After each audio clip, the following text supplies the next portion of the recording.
Please like and subscribe and don't forget to hit the notification bell. Okay mga boss, ito ang ginagawa sa tiles para kakapit yung tiles mo.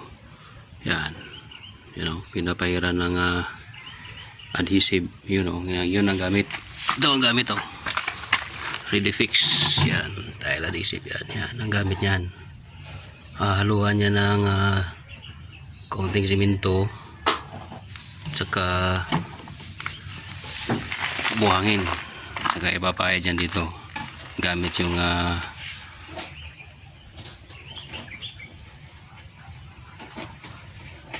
paint brush. Maglalagay kami ngayon, magta-tiles na kami gamit yung 60 by 60 na kalaki. Yan yan ang gagamitin namin.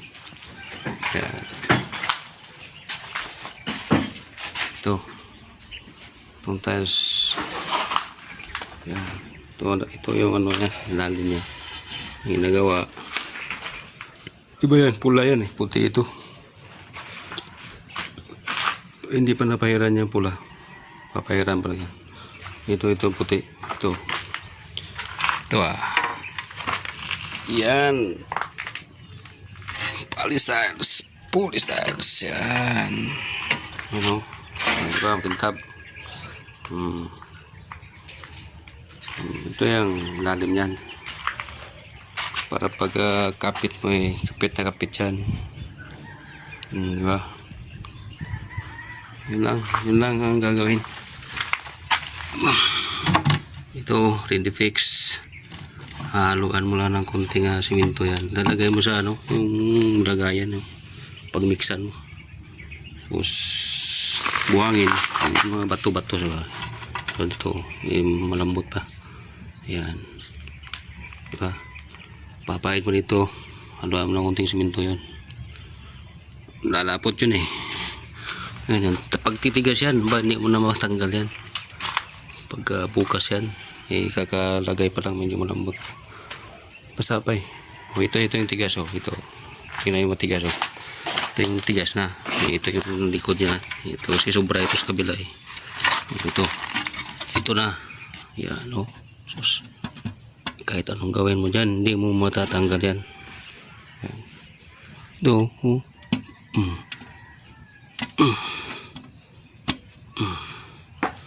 diba, tigas yan. Sobra yan sa kabila.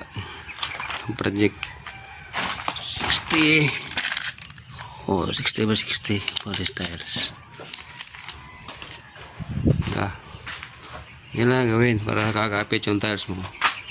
Yun, ready fix yung lalagay. Pagka sa wall naman, kailangan yung wall mo mas maganda, walang plaster. Tulad dito sa taas, nakabit akyat tayo sa taas, tadalhin ko rin scam floor sa CR, kasi CR hindi yan pinaplastiran, hindi na patitada yan dahil tiles yan ito na yan. Ito yung color yan, ito yung CR yan, ito na diba, yan ang CR, yan ang laboratory yan. Laboratory yan. Shower, doon naman yung shower. Shower. Ito yung inidoro yan Yan yung shower. May yan dyan, partition. Yan ang ginagawa sa sa CR o kahit saan. Basta mag-tiles, hindi na plastiran yan. Ritso na tiles para hindi na magastos, tipid, kakapit pa, di ba?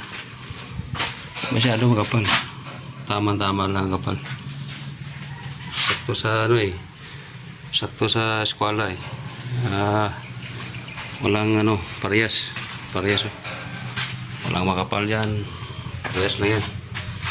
Sticket na sa wall para matibay ito dahil doon sa ginawa nilagyan mo na ng halo na ready fix, diba? Maganda ito, Ngayong hapon na ito yung umpisahan. Day out, diretso na. O, diba? Okay. Ano na ginagawa sa ano? O, ito yun. Ito na siya. Yung sa baba, hindi pa naman lagyan eh. Ito ang lagyan na. Ito. Yan. Okay. Okay. Uwi na na. Uwi na yun. Uwi na eh. Uwi na na. Okay. Thank you.